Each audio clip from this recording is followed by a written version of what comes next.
There are moments in a wedding that are supposed to belong only to the two people standing at the altar. The first look, the vows, the first dance. Nobody warns you that a woman in a white ball gown can walk through the door of your reception venue 40 minutes after the ceremony ends and detonate every single one of those moments in approximately 90 seconds. My mother-in-law arrived at my wedding reception in white. Not ivory. Not champagne. Not a pale blush that could be argued either way. White. A full-length structured white ball gown with a sweetheart neckline and a small train that she had to lift slightly as she walked between the tables toward the dance floor where my husband and I were halfway through our first dance. She was also, as she announced to the room of 140 people, approximately 45 seconds after she sat down, 12 weeks pregnant. My name is Serena. I am 30 years old. My husband James is 32. We have been married for 2 years. His mother Diane is 54 years old and was, on the night of our wedding, newly involved with a man named Gerald who is 41. The pregnancy was Gerald's. The white ball gown was Diane's choice entirely. The announcement was timed, as I came to understand later, with the precision of someone who had been planning it for weeks. I want to tell you the full story because the wedding itself was only the beginning. What came after the wedding is the part that required lawyers and a restraining order and a conversation with a judge that I never in my life expected to have. That I am going to start at the beginning because the beginning matters. It tells you who Diane is. It tells you what we were dealing with. James and I had been together for 4 years before we got married. Diane had been a presence in our relationship from the first month. Not a hostile presence in the early years. A consuming one. She called James every day. She had opinions about our apartment. She attended events we had not invited her to by hearing about them through James's extended family and simply appearing. She was never cruel to me directly. She was warm in the way that certain people are warm when they are also the center of every room they enter. She absorbed attention without seeming to seek it.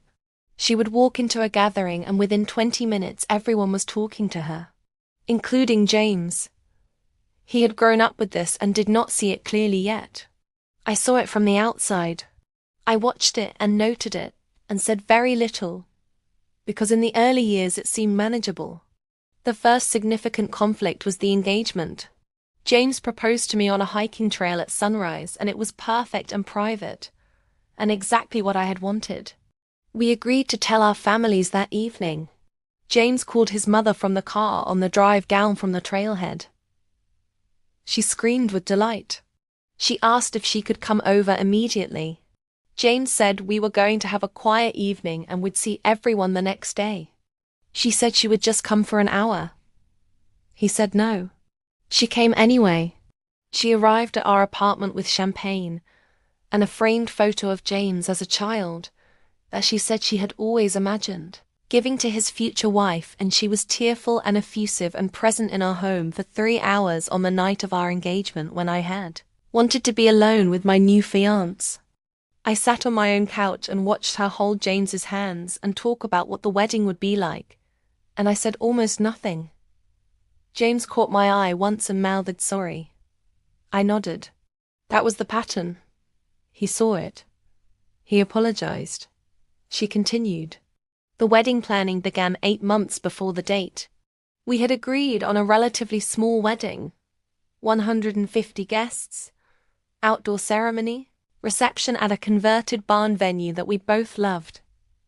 Diane had a different vision. She wanted the family church she had attended for 30 years. She wanted James's uncle to perform the ceremony. She wanted 300 guests and a formal sit-down dinner, and a specific photographer who had shot her own wedding. We said no to all of it politely, and then firmly, and then in writing after she raised each item more than 3 times. The venue was ours. The guest list was ours. The photographer was ours. James told her clearly in February, 4 months before the June wedding, that the decisions had been made and would not be revisited. She said she understood. She then proceeded to contact the barn venue directly and ask what their catering package included because she was thinking of bringing her own caterer. The venue manager called me to ask how to handle the inquiry. I told her that any calls from Diane regarding our wedding were to be redirected to James and that no changes to our arrangements were to be made without written authorization from both of us. The venue manager said, "Of course, and I am sorry you are dealing with this." I was sorry too. 4 weeks before the wedding, Diane asked what color scheme we had chosen for the wedding party so she could coordinate her outfit. I said the wedding party was in sage green and that guests were welcome to wear any color except white, ivory, or anything that could be interpreted as bridal. I said this clearly. I said it because I had, from the moment I met Diane, understood that she was a woman who would wear white to a wedding if not explicitly told otherwise. She said, of course, she would never do anything like that. She was thinking of a blue dress she had seen that was lovely. I said that sounded perfect. 3 weeks before the wedding, James's cousin Emma texted me.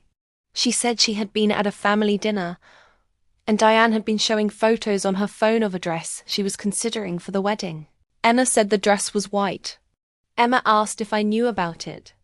I texted her back and said, please send me the photo. She did. It was the ball gown. The full-length white ball gown with the sweetheart neckline. I showed it to James that night. He called his mother. She said the dress was not white. It was eggshell, and it had silver embroidery which made it clearly different from a bridal gown. James said, Mum, it is white, and you know it is white, and I need you to wear something else. She said she had already had it altered. He said then have it altered again or buy something new. She said he was being dramatic. He said I am telling you clearly, do not wear that dress to my wedding. She said she heard him. She did not say she would comply. She wore the dress. Not because she had not heard him, because she had decided that the dress, like the caterer inquiry and the church, and the 300-person guest list, was something she was entitled to regardless of what we said. I need you to understand that before I tell you what happened at the reception. The ceremony itself was beautiful. Diane sat in the front row in a jacket she had worn over the dress that covered most of the skirt. She sat with Gerald and she cried at appropriate moments and she smiled at James and behaved as a mother of the groom should behave. I noticed the jacket. I did not know what was under it. James did not see the full outfit. We got through the ceremony and the photographs and the cocktail hour. And then the reception began, and Diane went to freshen up and came back to the reception room without the jacket. 140 people saw her, in the white ball gown, at my reception. 40 minutes into it, James and I were on the dance floor for our first dance when I saw her. James was facing away from the door. I was facing it. I saw her walk in. I saw the dress. I felt something drop in my chest that took me a moment to identify. Not rage, something worse. The certainty that she had chosen this moment deliberately. That she had timed her entrance for the first dance specifically. She had waited until we were in the center of the room, surrounded, visible mid-moment, before she made her entrance. She walked to her table. She air-kissed someone. She accepted a glass of champagne from a passing waiter. Then she stood up and tapped her glass. In the middle of our first dance, she tapped her glass and the music faded and the room went quiet and she smiled, the smile of someone who is about to say something that everyone will remember. And she said she had an announcement to share, because this was a day of love and new beginnings and it felt right to share wonderful news with the people she loved most. She was 12 weeks pregnant. The room gasped. Half the people cheered. Gerald looked uncomfortable. James turned to look at his mother, and I watched his face process the dress, the timing, and the announcement simultaneously. Our first dance ended in the middle of the song, because the DJ had turned down the music for the announcement, and never quite found the right moment to bring it back up. Our photographer caught my expression in the exact moment I understood what she had done. I have seen the photo. It is not a photo I will ever frame. I smiled at her from the dance floor. I held James's hand. I said, "Congratulations, Diane." She beamed. She sat down. The reception continued. I did not cry until I was in the bridal suite bathroom at 11, that night with my maid of honor holding my hand, and the sound of the last guests leaving through the door below. My maid of honor said, "What do you want to do?" I said, "I want to get through tonight, and then I want to handle this properly." She said, "Properly meaning what?" I said, "Properly meaning with a lawyer and documentation, and a clear line that she will never be allowed to cross again." I meant it. Every word of it. The week after the wedding, James and I were in Tuscany for our honeymoon, and we did not discuss his mother for the first 4 days because I needed those 4 days to be entirely ours. On the 5th day over breakfast, James brought it up. He said, "I need to address what happened." I said, "Yes, you do." He said, "I am angry." I said, "I know." He said, "I told her not to wear the dress." I said, "You did." He said, "I do not understand why she did it anyway." I said, "James, I think you do understand. I think you have always understood and have been choosing not to see it, because seeing it clearly means accepting something difficult about who your mother is." He was quiet for a while. Then he said, "She is always needed to be the most important person in any room." I said, "Yes." He said, "She has done versions of this my whole life." I said, "I know." He said, "I am sorry I did not stop it sooner." I said, "I need more than sorry. I need a plan." We spent 2 hours over breakfast in Tuscany building the plan. No unannounced visits. A visit schedule communicated 2 weeks in advance with both our agreements required. No contact with vendors, venues, or anyone involved in our life decisions without our explicit written permission. A direct conversation with Diane when we returned in which James would lay out the new structure clearly. And if the structure was violated, a lawyer. I said the lawyer part before he did. He agreed without hesitation. That told me something. We got home. James called his mother and said he wanted to meet. She came over. We sat in our living room and James spoke for 20 minutes. He told her the dress had been a deliberate act that disrespected his wife and his wedding. He told her the announcement had been timed to take their first dance and make it about her. He told her that he had told her not to wear the dress, and she had done it anyway. He told her the new structure. All of it. I sat beside him and said nothing during his speech. Then he asked if she understood. She said she was sorry if the dress had upset me. I said, "Diane, the word is not upset. The word is disrespected." She said she had not intended disrespect. I said intention is not the same as impact. She looked at James. She said, "I just wanted to feel special on your wedding day." He said it was not your wedding day. It was ours. She said mothers of the groom deserve to feel special. He said you were seated in the front row. You had a corsage. We danced together. There were multiple moments designed to honor you. Instead, you wore a white dress and interrupted our first dance with a pregnancy announcement. Those were choices. She cried. She said she had made a mistake. She said she would do better. She agreed to the new structure. She shook our hands, which was a strange formality that I noted, and she left. James looked at me and said, "Do you believe her?" I said, "I believe she will try for a while." He said, "And then?" I said, "And then we see." She tried for 4 months. She respected the visit schedule. She did not contact any of our people. She was warm without being overwhelming. I began to think I had misjudged the severity. Then she got involved in our baby planning. We had been married 8 months when we told close family we were trying to conceive. We told Diane because not telling her seemed worse. Within 2 weeks, she had sent James a list of baby names she felt would honor the family heritage. Within a month, she had forwarded 17 articles about fertility, diet, sleep, and stress reduction. Within 6 weeks, she had asked James 3 times when I was going to reduce my work hours to optimize conditions for pregnancy. I am a cardiovascular surgeon. I did not reduce my work hours. Diane told James she was concerned about my stress levels and whether they were affecting our chances. James told her my medical decisions were not her domain. She told him she was only trying to help. He told her the helping needed to stop. She said she would pull back. She pulled back for 11 days. Then I got pregnant. We waited 12 weeks to tell anyone. We told both families on the same evening, video call together. Everyone was joyful. Diane cried again and said she had known it was coming, and she was so grateful and this baby was going to be so loved. The following morning she had already told 8 people. People we had not told. People we had on our own list to tell personally.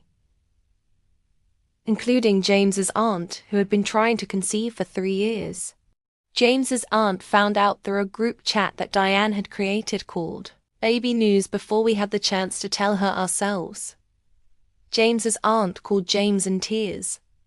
Not happy tears. James hung up and sat in silence for 60 seconds and then called his mother. She said she had been so excited she had not been able to contain it. He said that is not an acceptable reason. She said she did not think it would matter who told who. He said it matters. She said she was sorry. He said, Mom, we have reached the point where I need you to understand that sorry is not a reset button. Every time you agree to a boundary and violate it, there is a consequence. The consequence this time is that you will not be told anything about this pregnancy until we choose to share it, and you will not be in the hospital when this baby is born. Diane said he was being cruel. He said I am being clear. Those are different things. She hung up. She did not call back for 11 days. Then she called and said she had been doing a lot of thinking, and she wanted to do better. She asked if she could start over. James said there is no starting over. There is only going forward with new rules. He told her the new rules. She agreed. The pregnancy progressed. We did not tell her the due date. We did not tell her the sex. We told her the baby was healthy. That was all. She sent gifts. We returned all of them with a note saying we were not accepting gifts at this time and would let her know when that changed. She texted James that this felt punitive. He texted back, "It is a boundary, not a punishment." She did not respond to that. At 34 weeks, she showed up at our hospital. Not at our home. At the hospital where I work and where I was scheduled to deliver. She had found out which hospital from James's cousin, who she had asked in a casual way, while the cousin had not understood why the information was sensitive. She told the maternity ward reception desk that she was the grandmother, and she was there to register for the birth. There is no such registration process. The reception desk called me. I was in surgery. James went down. He found Diane in the waiting area with a gift bag and an expression he described to me afterward, completely certain she had done nothing wrong. James told her she needed to leave. She said she was not going to miss the birth of her grandchild. He said, "You will not be here for the birth, and I need you to leave this building right now." She said he could not make her leave a public hospital. He called security. Security asked her to leave. She sat down and said she was waiting for her son to come to his senses. Security called the hospital administrator. The administrator called the police liaison. A police officer asked Diane to leave and explained that the maternity ward had a visitor policy, and she was not on the approved list. She left. She sent James 11 text messages between the parking lot and her car. He read them all, forwarded them to our lawyer, and did not respond. Our son Marcus was born 6 days later. Diane was not there.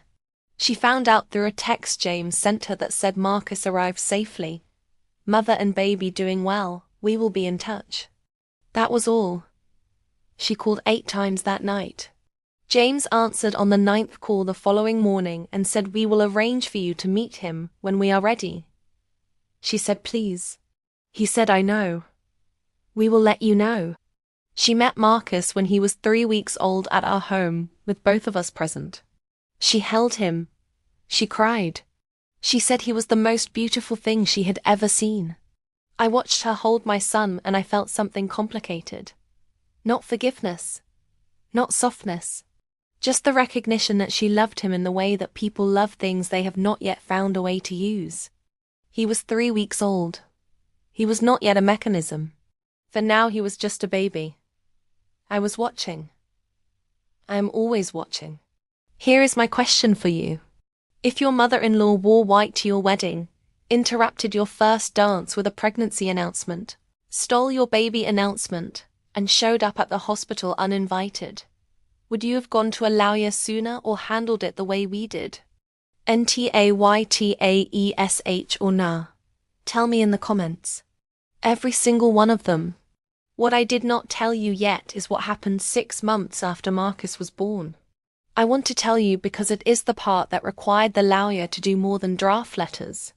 It is the part that required the court. Marcus was healthy and growing, and Diane had been following the supervised visit schedule with a consistency that had begun to soften my vigilance slightly. Not my watchfulness. Just the particular tension I held in my shoulders when she was in a room. She came every other Sunday for 2 hours. She brought appropriate gifts that she asked us about in advance. She did not attempt to take photographs and post them without asking. She called once a week on Wednesday evenings and James answered, and she spoke to him for 15 minutes and asked after Marcus and did not ask to speak to me, which I had told James was a condition of the calls continuing. She held to all of it for 5 months. Then she met Gerald's mother. Gerald's mother was a 70-year-old woman named Betty, who had raised 3 children and had 6 grandchildren, and who, according to what we pieced together later, spent the first hour she knew, Diane telling her that these kinds of rules from daughters-in-law were a modern invention, and that grandmothers in her day simply showed up, and that Diane should not accept being locked out of her grandchild's life. Diane had dinner with Betty every week for a month before she acted on it. What she did was this. She contacted a family lawyer in our city about grandparents' rights. In our state, grandparents can petition for visitation rights under certain conditions. One of those conditions is that the grandparent has an existing relationship with the child, and that access is being unreasonably withheld. Diane filed a petition. We were served papers on a Thursday morning. James read them at the kitchen table, while Marcus ate breakfast in his high chair, and I stood in the doorway and watched my husband's face go through a sequence of expressions I had never seen on it before. Then he looked up at me and said she filed for grandparents' rights. I said okay. He said okay. I said call the lawyer. He said right now. I said yes.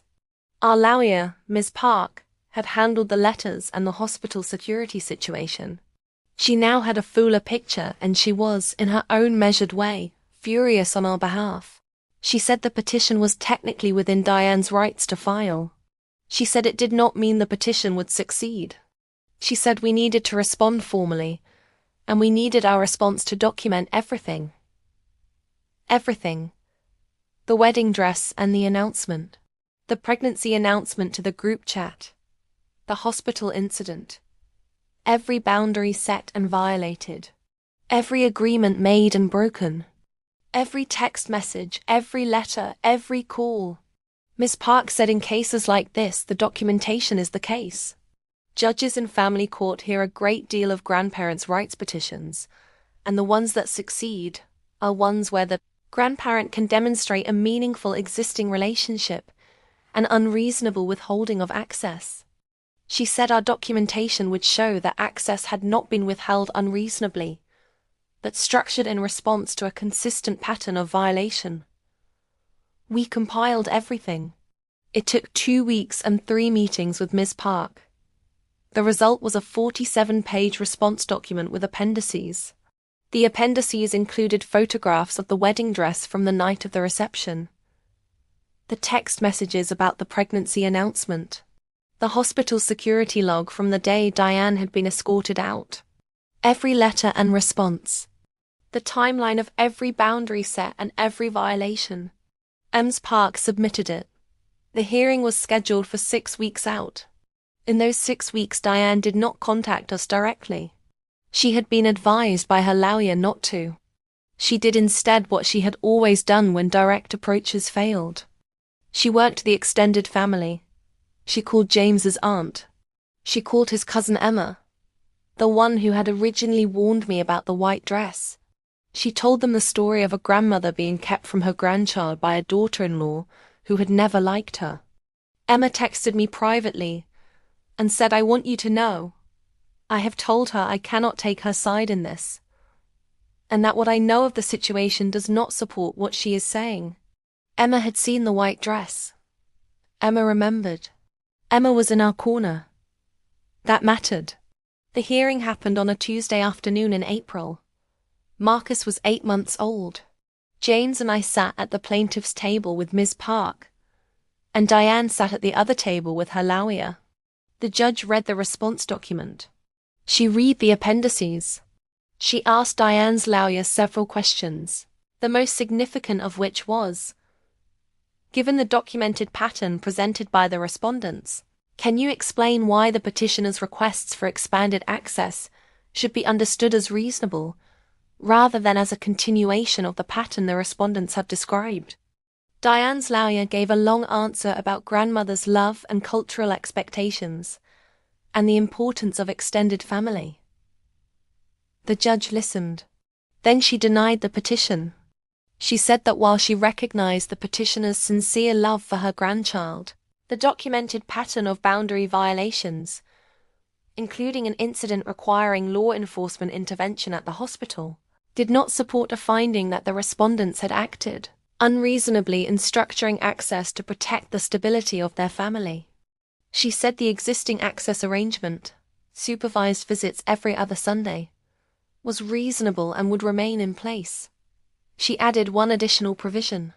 Any future petition by the petitioner would require her to demonstrate a 12-month period of full compliance with the existing arrangement before it would be considered. 12 months. Full compliance. Diane looked at her lawyer. Her lawyer nodded. Diane looked at us. I looked back. I did not look away first. We walked out of the courthouse into April sunshine, and James took my hand, and we stood on the steps for a moment, without saying anything. Then he said, "It is done." I said, "For now." He said, "For now." Marcus was at home with my mother. We picked him up and he grabbed James's nose and laughed and had no idea that a judge had spent an afternoon protecting the shape of his childhood. He just laughed. That was enough. That was more than enough. I want to tell you about the therapist I eventually persuaded Diane to see. Not our therapist. Hers. This happened 9 months after the court hearing, and it was not my idea, or James's. It was Marcus's pediatrician's idea. Dr. Soto had been our pediatrician since Marcus was born, and she had met Diane twice at well-child appointments that we had permitted Diane to attend as part of a small extension of the visit arrangement after 12 months of full compliance. Dr. Soto is the kind of person who notices things without making you feel observed. After the second appointment, she asked me in the hallway how things were with the extended family. I gave her the short version. She listened, and then she said something I've been thinking about ever since. She said, "You know, a lot of what you are describing, the compulsive boundary crossing, the inability to accept no, the timing of the white dress and the pregnancy announcement, those are patterns I have seen in people who are managing something that looks like anxiety, but functions like a compulsion." She said she was not diagnosing Diane. She said she was saying that sometimes the most effective intervention is not legal. It is therapeutic. She said if Diane is someone whose behavior comes from a compulsive need rather than calculated malice, therapy that addresses that need directly might change the behavior in a way that court orders cannot. I went home and talked to James. He called his mother. He framed it carefully. He said he and I had been thinking about whether there was a way to improve the relationship, and that we wondered if she would consider seeing a therapist together with a focus on family dynamics. Diane was defensive at first. She said she did not need therapy. James said that was her choice and he respected it. and he was only sharing it because he wanted things to be better. And he did not know another way to get there. She called back 2 days later and said she had found a therapist who specialized in family systems, and she had made an appointment. She went every week for 4 months. We do not know what she and the therapist discussed. That is private and appropriate. What we noticed was a shift. Not a transformation. A shift.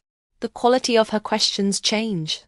She stopped asking when she could have more access and started asking how Marcus was doing at daycare, what made him laugh, what words he had learned that week. She stopped offering opinions on our parenting and started asking what she could do to be consistent with our approach when she was with him.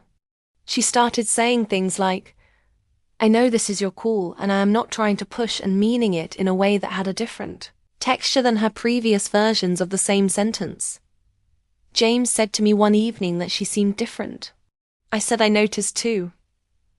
He said, "Do you trust it?" I said I trust it enough to be watchful from a shorter distance. He said that is probably the right amount. It probably is. Marcus is now 2.5. He runs to his grandmother when she arrives on Sunday afternoons, and she catches him and spins him and puts him down and follows him around the living room at his speed. She does not go to other rooms. She does not open drawers or look at things that are not hers. She stays in the living room and follows Marcus, and when he brings her a toy, she makes the specific face of someone receiving a great gift. I watch all of it from the kitchen doorway. My shoulders are less tense than they used to be. Not relaxed. Less tense. That is the progress. The white dress is in a box somewhere in her house. The court order is in a binder in mine. Neither of us forgets that we are building something that is smaller and more careful than what either of us originally imagined. And it is, for now, enough. Here is what I know with certainty after 2 years of this. You can love someone and structure the relationship so tightly that the love can only enter through specific channels. You can be fair to a person while simultaneously holding every document you have ever generated about them in a fireproof box under your bed. You can allow your child to know his grandmother while maintaining the full weight of a court order as the foundation that makes the allowance safe. These things are not contradictions. They are the architecture of a relationship that survived something that should have ended it. I am still the architect. I will always be the architect. The white dress was her declaration. The court order was mine. Marcus will decide what he builds with the material we leave him when he is old enough to choose. That is the only ending I am interested in giving him. The one where he gets to choose.